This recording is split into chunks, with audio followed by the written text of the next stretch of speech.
Hi, this is Eric Chase, the afternoon host on Cumulus Media Toledo's Q105, and your host for another episode of 68 Words with the Ability Center. It's National Disability Employee Awareness Month. Our guest today is Jacob Karnes. He is the Northwest Ohio Business Relations Specialist for Opportunities for Ohioans with Disabilities. It is a mouthful, but Jacob also has a mouthful of ways he and his team may be able to solve your employee problem so you can at long last take down that now hiring sign.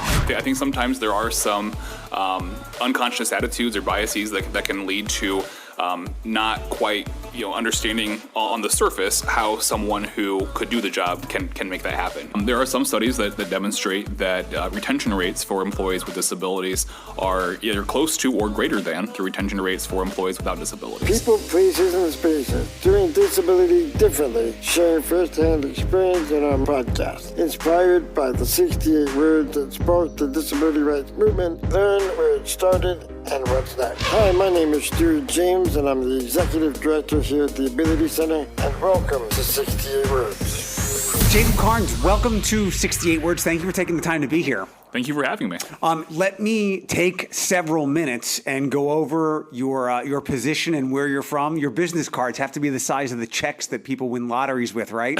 Just about, yeah. Northwest Ohio Business Relations Specialist for Opportunities for Ohioans with Disabilities. That's right, yes. I got all that right. What exactly is that, Jacob? Yeah, so as our business relations specialist, I cover Northwest Ohio. So we have 4 counterparts of mine who cover the different areas of the state. And so I cover our 22 counties in this Northwest corner. I partner with businesses, educational organizations, and nonprofits to work on the recruitment and retention of employees with disabilities to jobs in the community. In this position, I'm part of our Division of Employer and Innovation Services, and I serve to connect employees and employers to all of our resources. Disability awareness and etiquette training, candidate sourcing, worksite accessibility services are the most common ones, but there are several others too. We can get into a pretty big problem here that's plagued a lot of places, every kind of business, every kind of operation over the last couple of years for the obvious reasons is what I usually like to say. And everybody's got a now hiring sign up, and maybe with what you just talked about, we can offer some solutions that are not nearly as challenging as you might think. But I've got to first ask you, digging into who you are and on your website and everything, I couldn't come up with what drew you to this line of work. Do you yourself have a disability? As I look at you, you do not have one, but that could be misleading. Yeah, I do not have a disability. What drew me to this line of work is I think it just being a part of a community in which every member has dignity and worth and value has been something that has been ingrained into me from a young age. I just love to be a part of a community in which people work with each other, bear with each other, and whatever their background is, whatever their situation is, I'm just glad to be a part of that. And so I think my skills and my what I love to do lends itself well to this field. And I started as a residential service provider. Actually, I would provide in-home services to people with disabilities, and from there I kind of got connected with the job development side of things, where I would meet with candidates and connect them to jobs. And then from there, I kind of just ended up in this position. So, I think it's a good match for what I'm passionate about and what I'm good at. October is National Disability Employment Awareness Month. When you got into this job, what was kind of like an oh wow moment?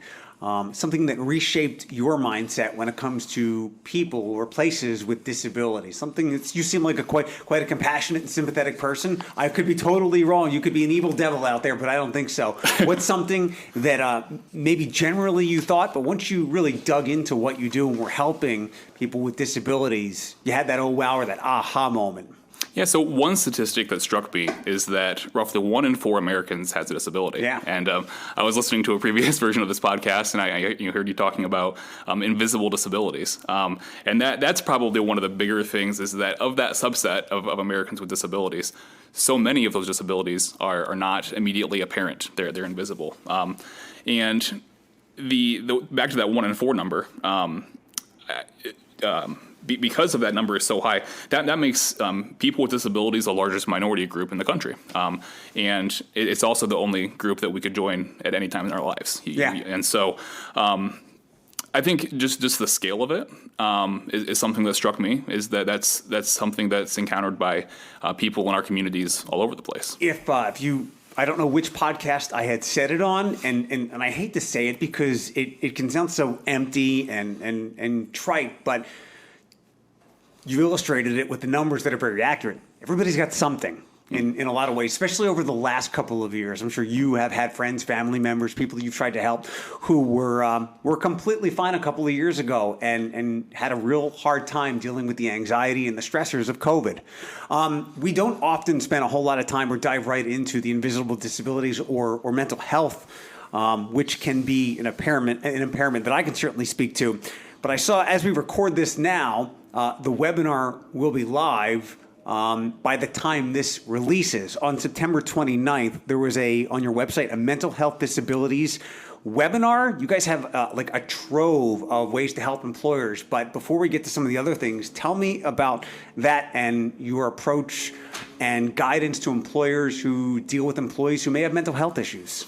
Yes, so those webinars are developed by our Employer and Innovation Services team, and we have a worksite accessibility specialist. Her name is Julie Wood, and she does a wonderful job of considering the guidance from the ADA and then understanding the employer's perspective and putting together these webinars and these trainings that really help bridge that gap and provide some of those best practices for when you're working with an employee with a mental health disability. I think that a lot of this guidance can intersect with itself as far as how employers handle visible and invisible disabilities. But I think the biggest thing that employers should be willing to consider is making sure that the process for requesting reasonable accommodations is well known. It's something that employees don't have to feel concerned about or worried about that, if I disclose this, that it's going to cause a burden for the employer, or Sure. It's going to cause a perception of me that is not going to be beneficial in a professional environment. And so really just having a clear, reasonable accommodation request process, and then building a culture in which employees feel welcome to disclose that sort of thing, so that they can get the assistance they need, and so that the employer can adjust the work environment, whatever it looks like. That can be there's so many ways that can take shape, but Sure. But really just making sure that process is well known and is open and welcome, and there's a culture in place to deal with that. We can, the Ability Center here is located on Monroe Street, one of the key shopping corridors here of Northwest Ohio, and parts of Michigan. We could each drive a different direction, east and west down Monroe, and we would have to see who saw more now hiring signs. Tell me how what you do can help people solve that. Not only hire people with disabilities, but retaining them as well. And I think I saw something on the website. What is the website, by the way? It's it's OOD.ohio.gov. Yes, Got it. I got caught in my in my throat. OOD.ohio.gov is There our website. is again a trove of information there. Hopefully you'll head over to the site after Jacob and I wrap up this podcast, because again it's webinar upon webinar upon webinar, and things that might surprise you how easily it is to accomplish what you're looking for. I did see that it is often easier to retain employees with disabilities.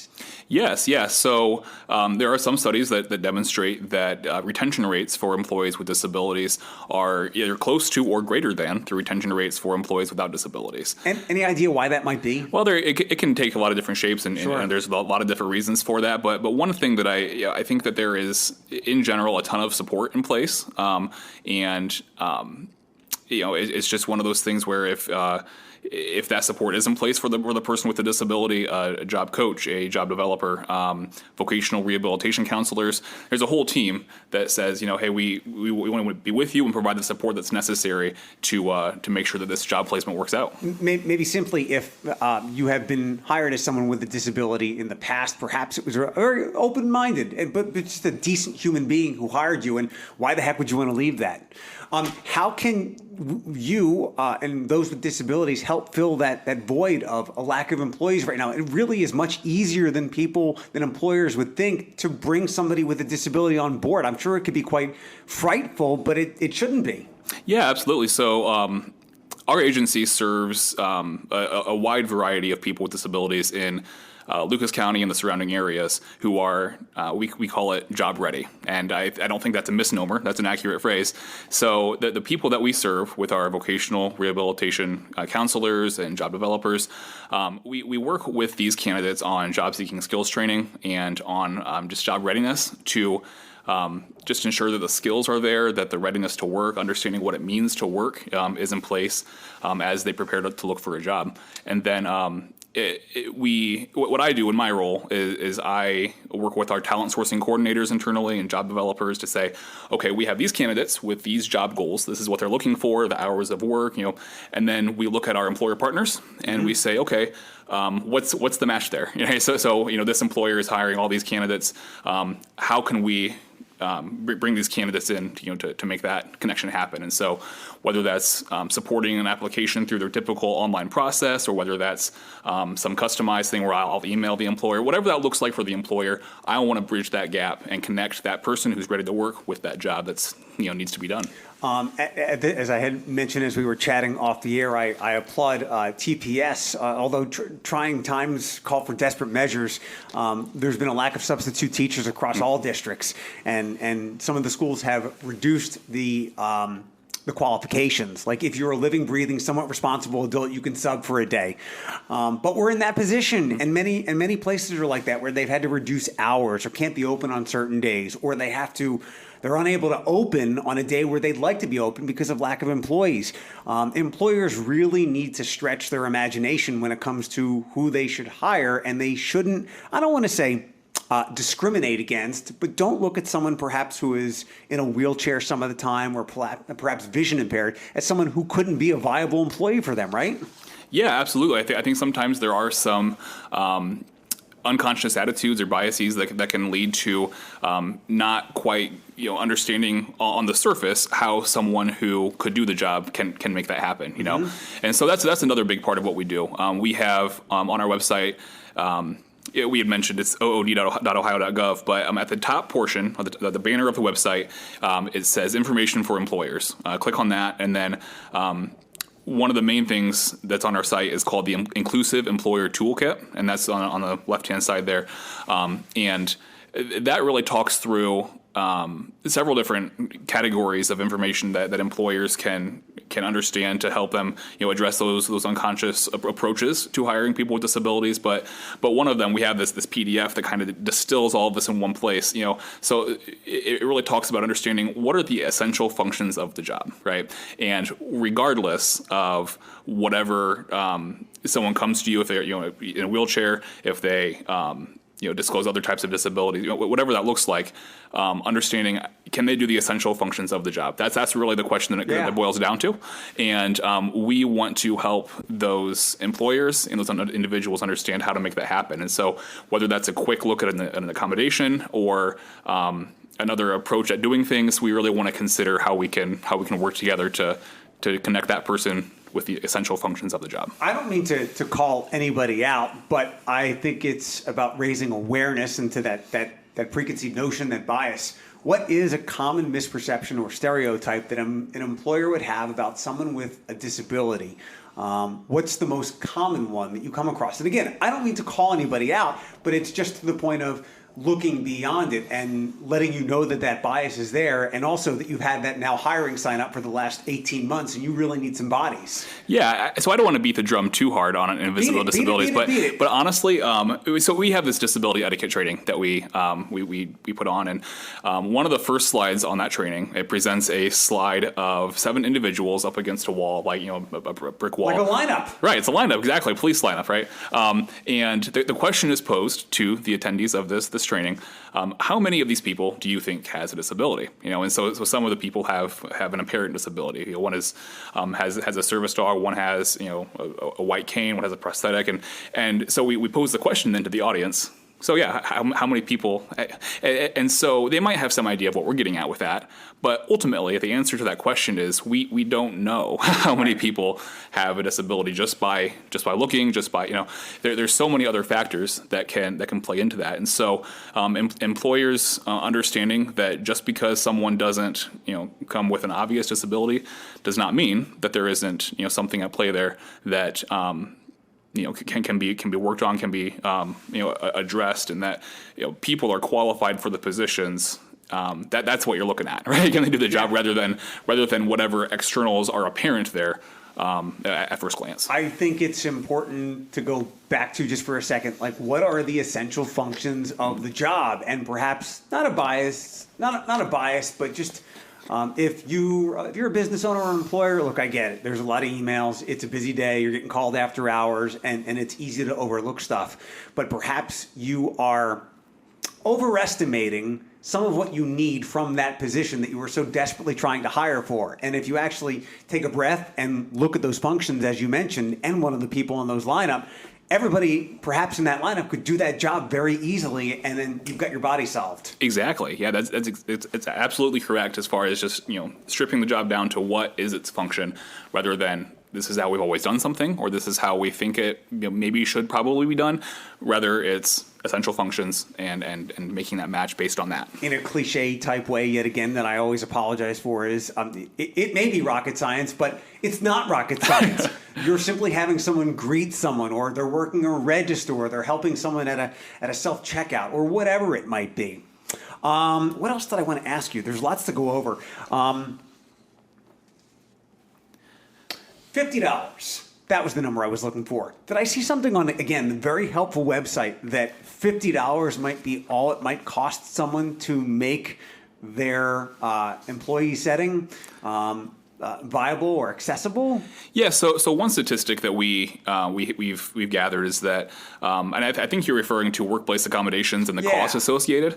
So 58% of workplace accommodations cost nothing, and then often the cost is less than $500. Okay. And there may be a $50 in there that I'm on the wrong track here. I think I had a 5 and a 0, and I might have missed the 58 or the 500. But I knew when I saw it, I knew that it was nominal, or your place might be ready to go anyway, or it might be just moving a couple tables and chairs around to accommodate someone again who's going to help your business. Yeah, absolutely. That's sometimes all it is just okay. How is our space set up? How is how do we do things? What's our process like for onboarding and hiring? Are there any aspects of that process in which inaccessibility might come into play? And so typically workplace accommodations, it's the majority cost nothing. It's just looking at something and making some small change, but then like you said, it's if there is a cost involved, it's typically nominal, and it's usually not a recurring cost. It's not something where you have to pay a subscription fee or whatever to some service generally. But usually it's a very small cost, and if there is concern about navigating that sort of thing, that's where I'd be glad to come in and look at the specifics. But it's it really is not an onerous or a specifically or extra difficult type of thing to approach. Although I can understand that it could be daunting. And do you have any examples of what could fall under what that small one-time cost could be? Yeah, so I mean the one that typically I think the most commonly thought of accommodation is a wheelchair ramp, right? And that can be a bigger cost, but there's a workplace that is a call center, and what they have done in the past is for candidates who are blind or have low vision, they rearranged cubicles to provide an area of the workspace that is more easily navigable, so that when someone is receiving orientation and mobility services, it's more straightforward. Mm-hmm. And so that might take a cost. You might have to purchase a desk that is going to be at the right height or whatever. What specifically that looks like can vary, but ultimately it's a one-time thing saying, okay, we'll set up this specific area where it's more easily accessible, and whatever workplace costs that would involve, could are again pretty small. One thing with candidates who are blind or have low vision, dots for a keyboard, very small cost. Just those can be purchased, placed on a keyboard so that employees can navigate, can by touch understand where what entries they're making onto a keyboard, that sort of thing. I would find it interesting or important to point out, like you talked about, how maybe a certain kind of desk or something of a certain height. It might be a cost that you're reluctant to incur, $500, maybe $1,000, even though we didn't get to that. But if you really like this person and you feel the chemistry and connection there, it's worth. I mean, we invest in our employees and they invest back in us, right? It's probably better to invest that $600 on wherever you need to get that desk from or whatever the cost is, rather than continuing to hunt for what you might think the perfect person is, because it's very hard to thread that needle these days. It is, yeah, and the costs of onboarding are substantial. Yeah. You have to pay for the wages of the employee who's being trained, the wages of a trainer, the HR onboarding, whatever aspect, whatever that looks like for the specific employer.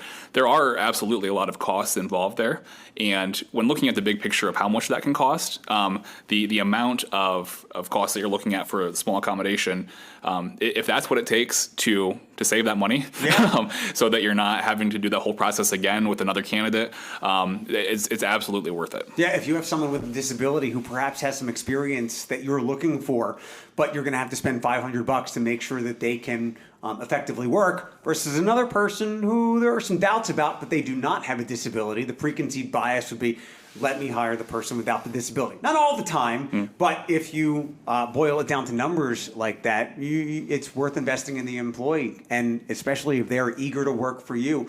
Let's talk about, we'll go back to retain a little bit. You not only do you kind of scout out a place for people and offer employers ways to make things more accessible, you also help with retainment as well, right? You kind of coach the employer to help that employee out through any challenges? Yeah, absolutely. Yeah, so we provide our vocational rehabilitation side of our agency provides job coaching and retention services. There are individuals who go into the workplace and provide assistance with that training side of things. So if there's an employee who might require additional reinforcement of what those job duties include, the coach comes in, learns alongside the individual, and can help bridge that gap, and then also helps with communication with the employer. So if there's if something's being missed between the employer, the supervisor, whoever that is, and the employee, that job coach can say, okay, let's figure out how we can address this in the best way. And so our agency partners with community agencies to provide that service. And that the coaching is the more intensive side of things, where the coach is there on site, one-on-one. But then we also provide retention services. So the goal is for the individual to eventually be performing that job totally independently, of course, with the natural supports in place on the work site. And but that retention service is in place, absolutely, to make sure that if there's any gaps, those are again bridged. $1 million question, or perhaps not that much. But again, another cliche. That coach that might come in to help that employer or business, is it of no cost? Yeah, it's absolutely no cost to the employer. Great. Right. Yeah, that's an important thing. Good. Thanks for bringing that up. So yeah, it is, and I hope we painted a pretty clear picture here of why you should not overlook someone with a disability, because there are all these things in place, including very few costs, or perhaps just moving a couple of chairs around to get a really great employee that you might otherwise overlook. Well, and if I could, one thing I'd also add is that we also provide services for employees who experience an onset of a disability. So this could be someone who's been on the job for 20, 30 years, and maybe they're experiencing some hearing loss, or they have a physical impairment that's limiting their ability to perform the functions of the job in the same way that they had been. We also provide services. It's not just for new employees. It's for people at any point in their. What we want to do is assist people in obtaining or maintaining employment. And so sometimes that could be someone who is just an absolute pro at the job. There's no need for that coaching side of things, but it's just maybe, whatever that looks like, we can provide the services to make that happen, assist with maybe purchasing some rehabilitation technology, that sort of thing. I think that's super important. Thank you for bringing that up, because I could only imagine if somebody who is going through just natural aging and vision loss, hearing loss, whatever it might be, perhaps there's an accident, of some kind, I'm sure one of the things that will go through that person's mind is, am I ever going to be able to do, let's assume that somebody actually does love their job and can't wait to get there every day, and then all of a sudden that's potentially taken away from them. You guys can fill that gap and go, hold on a second, we can teach your employer how to do some workaround so that you can continue to do what you like to keep your headspace busy and not work about what you're going through right now. Yes, absolutely. Yeah. Again, your website is exhaustive. Can you give me a couple more details about some of the webinars and some of the other great tools that are on there to help employers? Yeah, so we're actually currently talking with an employer in the area who came to us and said, we are doing a lot to try to be accessible to individuals with disabilities, and we're approaching this as best we can. But one thing that we've encountered is that if an employee on the production floor discloses to their supervisor that they have a disability, that supervisor might be someone who's not necessarily trained to deal with the ins and outs of what they can and cannot disclose to other people, or if an accommodation is put in place. You might have coworkers saying, well, why does this person get this accommodation and I don't, And so we have a training, it's called a Supervisors in Title I of the ADA, that goes into detail about how can a supervisor be best equipped and prepared to handle that sort of thing? If an employee discloses to them what they can and according to the guidance of the ADA cannot say, or disclose to coworkers or anyone else, and how to collaborate with HR. And we want to help employers understand how they can collaborate with their existing policies and how those are also informed by the ADA. Mm-hmm. And so that training, the Supervisors in Title I of the ADA, is a fantastic one. Like you said, we had mental health disabilities in the workplace. We have that webinar that will have been released by the time that it's there on the website now. Right? Yeah, there we go. Whatever the background or the specific disability is, we have a webinar that addresses that, and we are really excited to see employers join those. And as you register, if there's any follow-up information you want to request, if you want to get in touch with me, feel free to do that. And there's a box you can check on that registration form that says, hey, I'd love for someone to reach out to me to not only follow up on the content of this webinar, but talk through, okay, like you said, there's the now hiring signs. How can we get these candidates into our workplace? And so that's where I come in, and I'm glad to help address those sorts of things. You planted another seed, which is, we're a little tight on time, but maybe we can take about 60 seconds to talk about it. You mentioned that the employer is welcoming to someone with a disability. The supervisor, maybe they're closer to the person, they have more doubts about it. I can only imagine and you talked about maybe other employees saying, why do they get this accommodation, but I don't? What about me? Everything is politics. There's a lot of office drama. That's got to be challenging as well. And maybe that's just more people training than anything else, mm-hmm. because we can't control people's minds all the times, and that's got to be a really challenging situation for like those dynamics. Yes, it absolutely is. I can definitely speak to that being something that employers encounter as it can be an awkward situation, and so we do offer training specifically toward that as well. For the supervisors. We also can do. It's not just webinars. We can come in person to do training. You could take an hour and say, hey, let's do a disability etiquette class, so that the supervisors, the office staff, whoever would be in that situation really feels more comfortable handling that sort of thing. And if that person is that reluctant to hire this seemingly good employee or to be their supervisor, we can find you work elsewhere. Well, it is always a process. It is understanding disability inclusion is certainly something that doesn't come overnight, and we're glad to bear with misunderstandings or things like that, because it definitely takes some time to develop an understanding of how best to provide a welcoming workspace.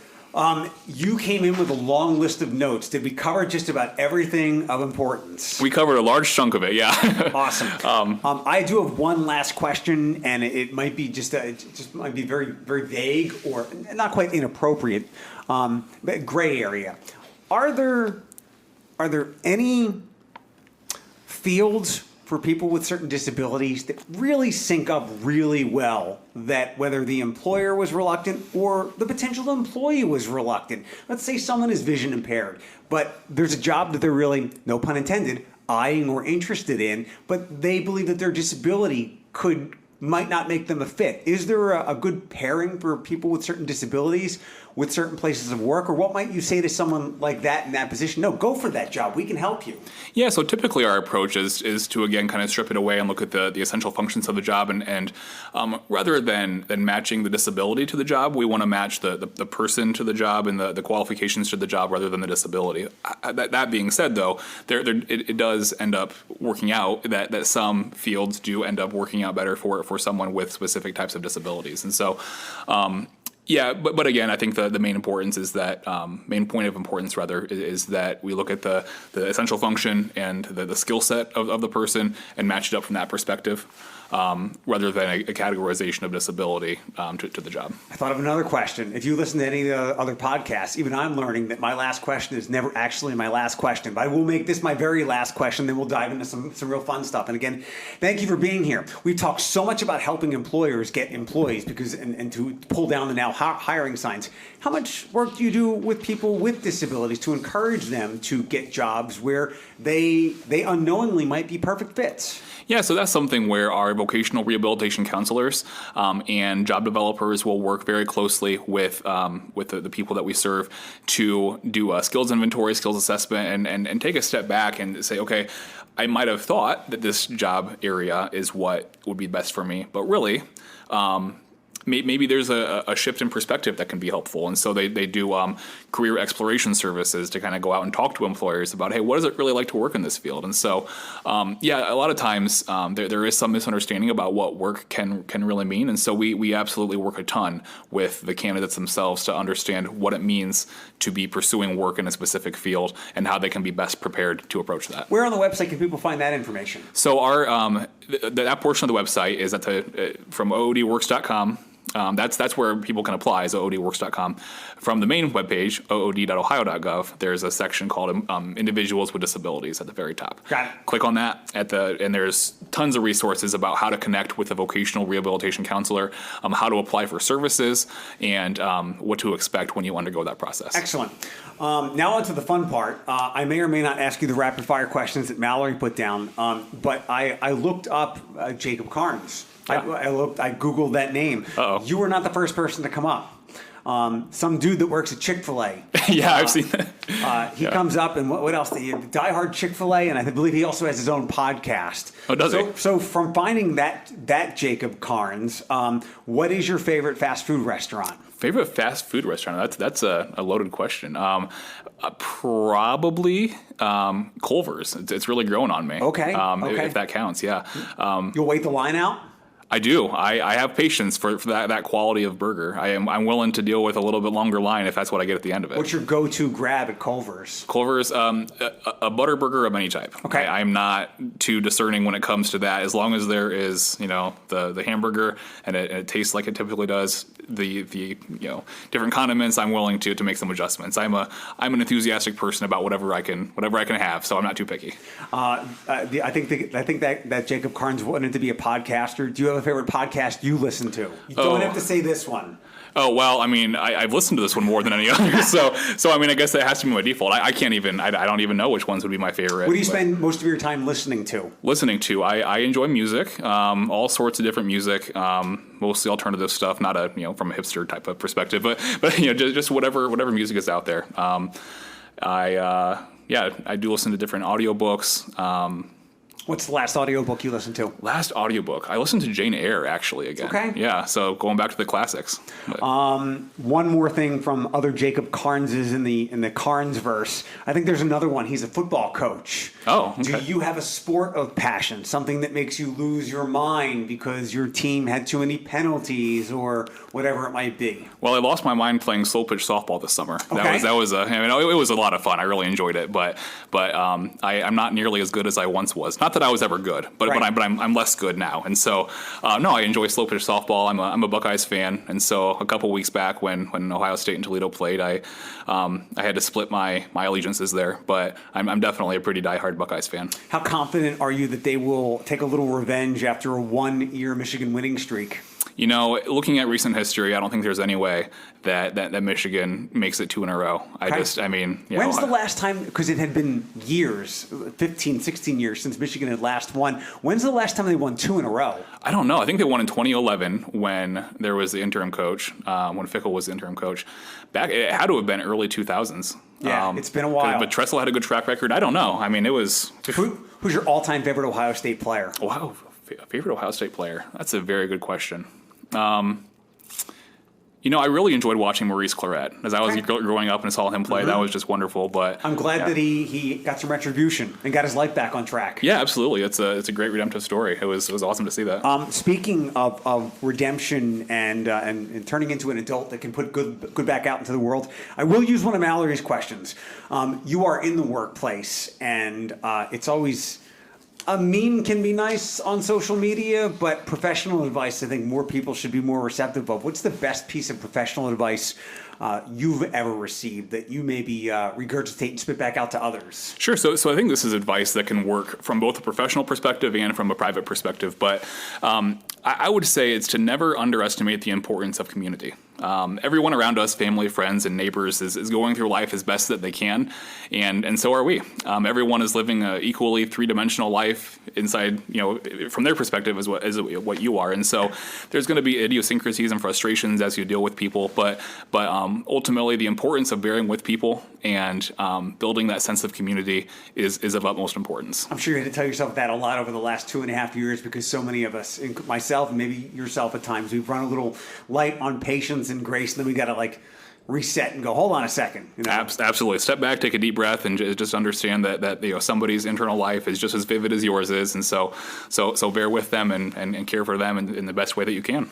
Jacob Karnes, once again, I'm going to take the last 10 minutes here to recite where you're from, the Northwest Ohio Business Relations Specialist for Opportunities for Ohioans with Disabilities. That doesn't even need an acronym. I don't know what the heck that needs. Where can people track you down? So our website, again, ood.ohio.gov, information for employers. I'm under our business relations team. You'll see my picture there with my contact information. That's the best way to get a hold of me. One last thing I want to plug is October is National Disability Employment Awareness Month. I know you touched on that earlier.